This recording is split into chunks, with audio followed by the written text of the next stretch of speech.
Hi guys, welcome to my channel. If you're new here, my name is Kyra, and here on this channel, we're all about real makeup for real life and real people.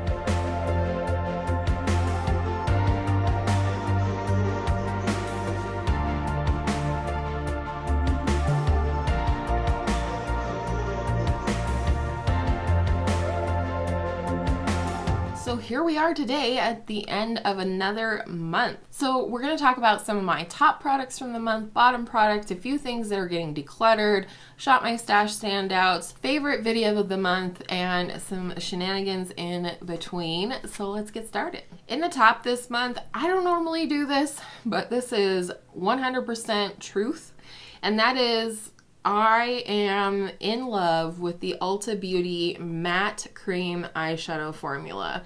This is the shade Vintage Beauty. It's a beautiful sort of taupey mauve, cool toned. I really would like to get a warmer shade as well, but you can see here, nice and opaque, but as you start to blend it out, it shears and blends beautifully without any effort at all. I mean, this is practically foolproof. If you don't like shimmery cream shadows, but you do like cream shadows, if you want something that you could just everyday contour your eye socket and just give yourself a little bit more dimension for work or school or whatever your deal is, I love this stuff. Cannot believe it. It says that it's primer infused and waterproof. I don't know that I would go that far.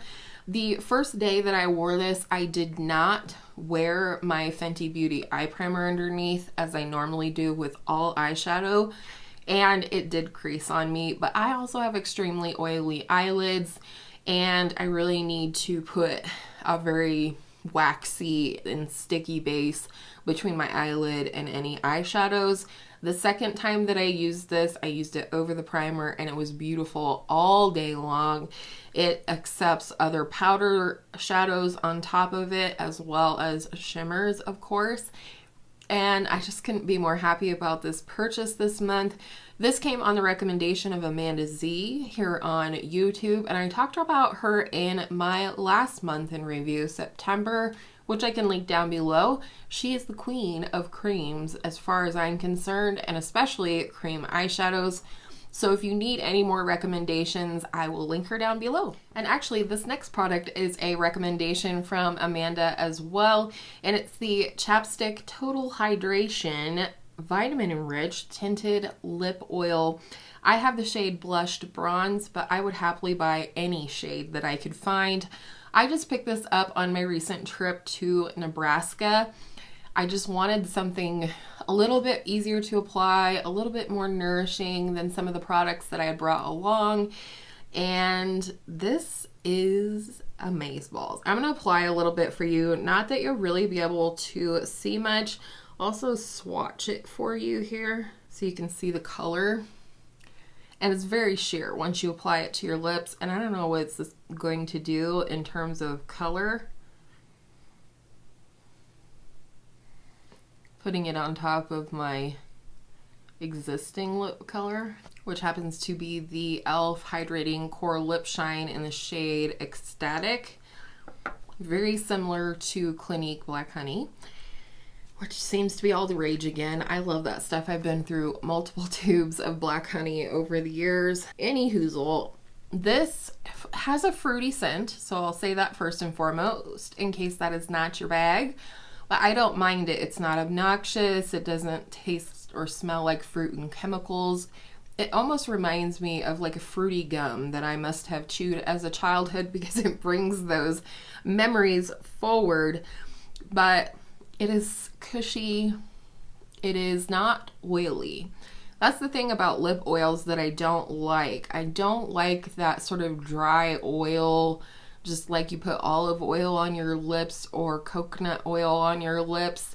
That's not what I'm looking for. I'm looking for something more like a hybrid between a gloss and a lip oil, but it's got to be super duper hydrating, not greasy, but slippy, cushy, when I press my lips together, it's, you know, there's some there. And of course it's beautiful, but it's also really easy and effortless to apply without a mirror. And especially with so many places going back to mask mandates and things like that, this is something you could easily apply on your bare lips and wouldn't have to worry about it getting all over your face if you need some hydration on your lips underneath that mask. So 2 for 2, Amanda. Thank you. And then, like, a super duper old favorite, but a rediscovered favorite through panning, is my AVH Norvina palette. I love this so, and this is going to be a spoiler for my 21 pans in 2021, but I have now hit 3 pans in this puppy, and I kind of don't want to stop, but I am going to put it away for a while. I've hit pan on Dreamer, Base, and then actually today, big old fat pan in Dazzling. I just really love this.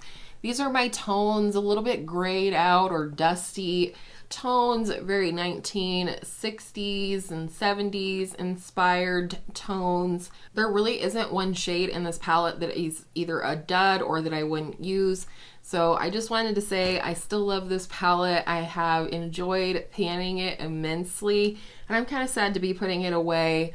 But going into a new 1 month, 1 palette tomorrow, you will see that I am only going to pair 1 palette with my 1 month, 1 palette this month. So, boom. The bad news is I have 4 bottoms this month, and all 4 of them are getting decluttered. 2 of these you would have already seen in my chopping block Get Ready With Me. I'll go ahead and link that down below in case you missed it and you want to see these products in action or see the products that's got to stay. But one of the products that I just cannot make work for me is the ColourPop Pretty Fresh Foundation. I tried mixing this with the Pretty Fresh Moisturizer, which I adore. I've tried mixing it with serums and more skincare type products, and that just breaks it apart on my skin.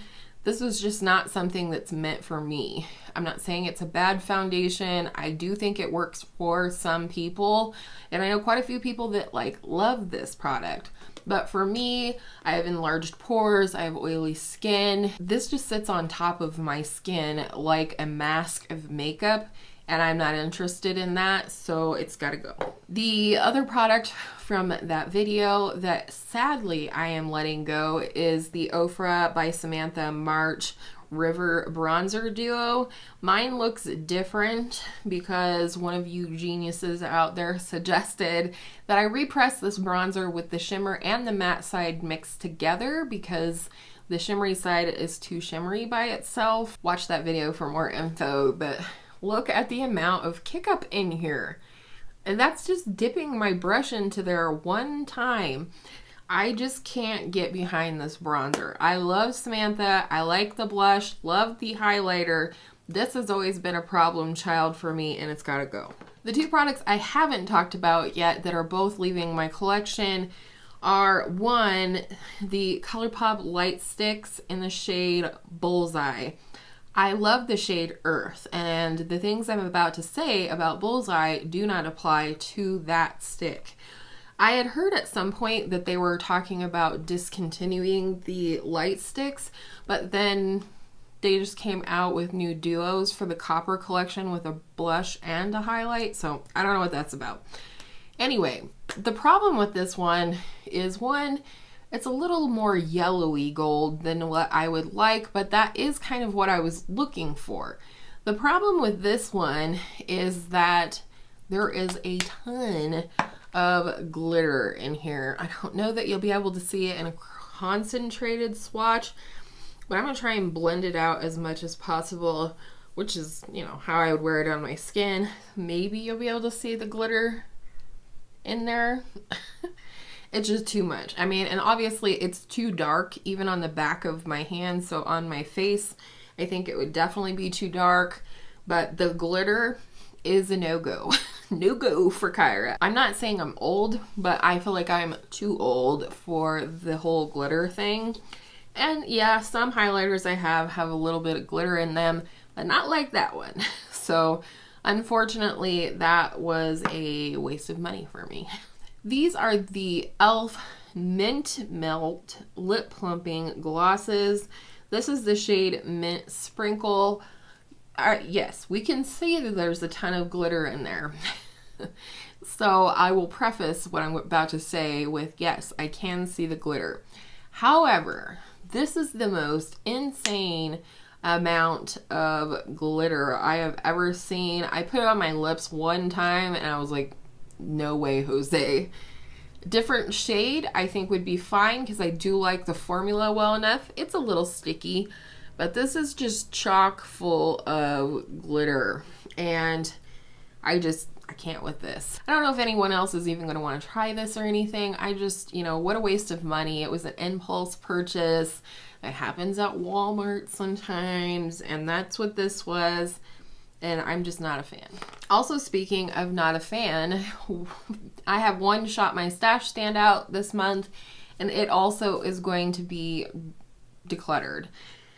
And I don't know why. This is just the case of feelings and preferences about makeup, even within one person, can change.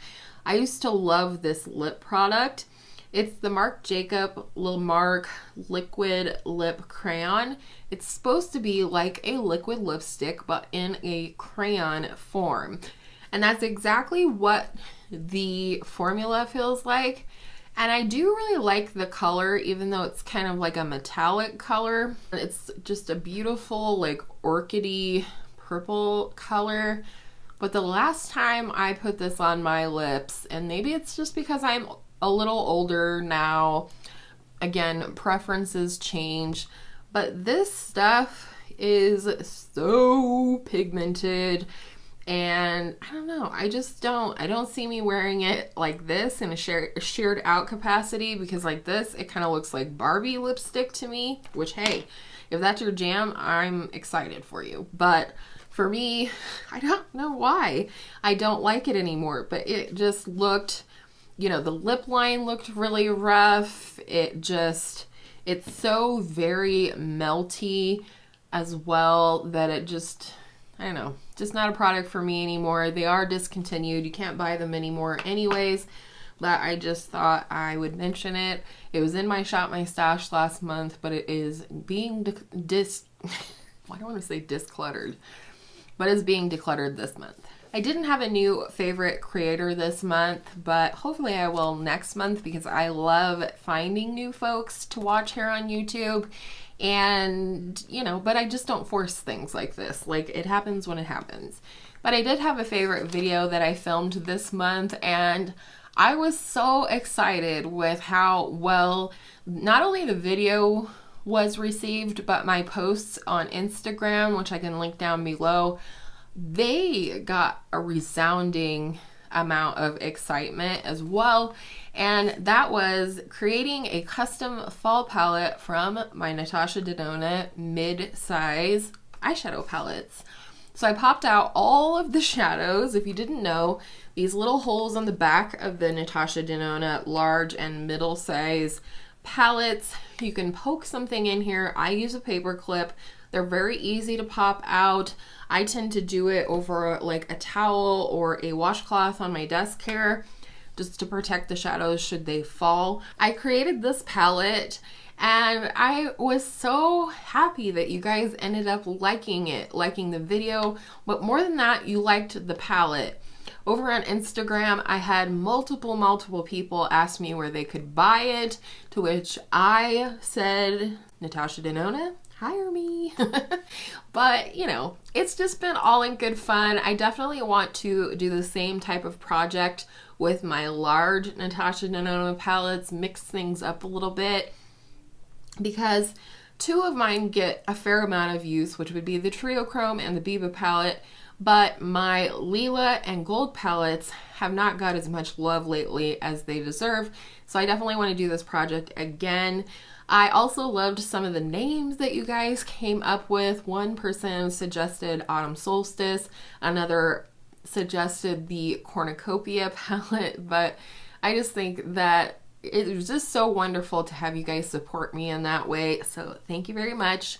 That was my favorite video that I filmed this month. Lastly, just a couple of businessy type things. As always, I wanted to give you guys a teaser and remind you that tomorrow in my Shop My Stash for November already, I am revealing the new 1 month, 1 palette that you guys chose between my Instagram poll, my comments on 2 different videos, and my community tab. So thank you guys so much for voting. About 86-ish, I believe, people voted on palettes. So I would love to see that get over 100 in January when we do another 1 month, 1 palette, or although I might pick the palette myself in January, you never know. So tomorrow will be the intro and we'll get into all of that. And then I also wanted to mention that coming up in December will be my final collection and declutter series of the year. So I hope you guys will look forward to that. According to other YouTubers, ad revenue goes up during that time. So that is a great way that you could help support my channel without forking over any money of your own. So thank you guys so much for hanging out with me today. This is a great video that I love to do every month, just sort of retouching on some products, things I've been loving, things not so much, and a lot of other fun things in between. So if you did like today's video, find it helpful or enjoyable in any way, I hope you'll give it a thumbs up and maybe consider subscribing before you leave so that we could see each other in my next video real soon. And I hope all of your makeup days are absolutely beautiful makeup days.